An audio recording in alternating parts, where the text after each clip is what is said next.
Dunque certe cose meritano una risposta immediata. Le dichiarazioni di Donald Trump প্রধানমন্ত্রী Giorgia Meloni আর তার দেশ Italy কখনোই মিনতি করেন না। non so perché il presidente এমন কড়া কথাটি ছুড়ে দেওয়া হয়েছে বিশ্ব মোড়ল মার্কিন প্রেসিডেন্ট ডোনাল্ড ট্রাম্পের দিকে। চলতি সপ্তাহের শুরুর দিকে G7 শীর্ষ সম্মেলনে মেলোনি নাকি তার সাথে একটি ছবির জন্য মিনতি করেছিলেন। প্রেসিডেন্ট ট্রাম্পের এমন মন্তব্যে স্পষ্টতই ক্ষুব্ধ ইতালীয় প্রধানমন্ত্রী। তিনি একটিও দেরি না করে ওই শব্দবোমা ছুড়েছেন। তিনি মার্কিন প্রেসিডেন্টের মন্তব্যকে সম্পূর্ণ বানোয়াট বলে উড়িয়ে দিয়েছেন। vita, non so perché il presidente degli Stati Uniti ইতালীয় সম্প্রচার মাধ্যম লা সেভেনকে দেওয়া ট্রাম্পের এক সাক্ষাৎকারের পর এই বিপত্তির শুরু।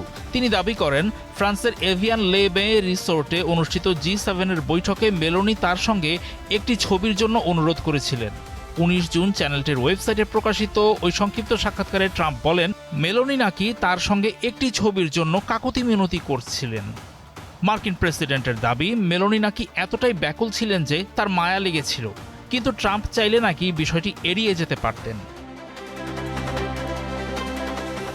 জবাবে ইতালির নেতা বলেন ট্রাম্পের এমন মন্তব্যে তিনি স্তম্ভিত। একই সঙ্গে তিনি আন্তর্জাতিক সম্পর্কের ক্ষেত্রে এই মার্কিন প্রেসিডেন্টের সামগ্রিক দৃষ্টিভঙ্গির সমালোচনা করেন। তিনি ইঙ্গিত দেন ট্রাম্প তার প্রতিপক্ষদের চেয়ে দীর্ঘদিনের পশ্চিমা মিত্রদের প্রতি কম সম্মান দেখান। কেন যুক্তরাষ্ট্রের প্রেসিডেন্ট তার নিজের মিত্রদের সঙ্গে এমন আচরণ করেন প্রশ্ন তোলেন মেলোনি। তিনি বলেন এমন ঘটনা তো এবারই প্রথম নয়। ওই বাকযুদ্ধ দ্রুতই বড় রূপ নিয়েছে।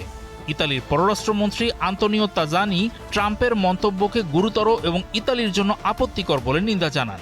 একই সঙ্গে তিনি আগামী সপ্তাহে তার নির্ধারিত যুক্তরাষ্ট্র সফর বাতিলের ঘোষণা দেন। এর আগে ইরান যুদ্ধের নিন্দা করায় পোপ লিও চতুর্দশকে ট্রাম্প মৌখিক আক্রমণ করলে মেলোনি তার সমালোচনা করেছিলেন।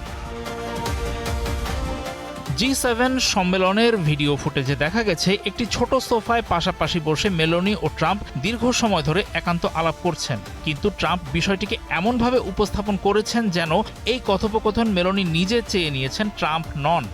লা সেভেনকে ট্রাম্প বলেন মেলোনি সম্ভবত খুশি যে তিনি তার সঙ্গে কথা বলেছেন। তার নাকি মেলোনির সঙ্গে কথা বলার কোনো দরকারই ছিল না। এনবিসি নিউজের সঙ্গে ফোন আলাপে ট্রাম্প বলেন মেলোনি তার পাশে ছিলেন না। তিনি ট্রাম্পের বড় ভক্ত ছিলেন দাবি করে মার্কিন প্রেসিডেন্ট বলেন হরমুজ প্রণালী সংকটে ন্যাটোর অন্য দেশগুলোর মতো ইতালিও তার পাশে ছিল না। গত ফেব্রুয়ারির শেষের দিকে ইসরায়েল ও যুক্তরাষ্ট্র হামলা চালালে ইরান গুরুত্বপূর্ণ জলপথটি আটকে দেয়।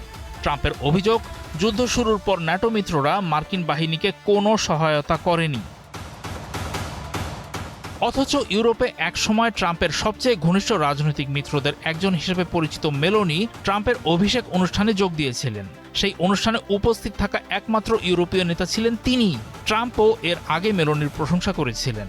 গত বছরের জানুয়ারিতে মার এ লাগো রিসোর্টের বৈঠকের সময় ট্রাম্প মেলোনিকে একজন অসাধারণ নারী বলেছিলেন। মার্কিন প্রেসিডেন্ট তখন বলেন মেলোনি ইউরোপকে কাঁপিয়ে দিচ্ছেন।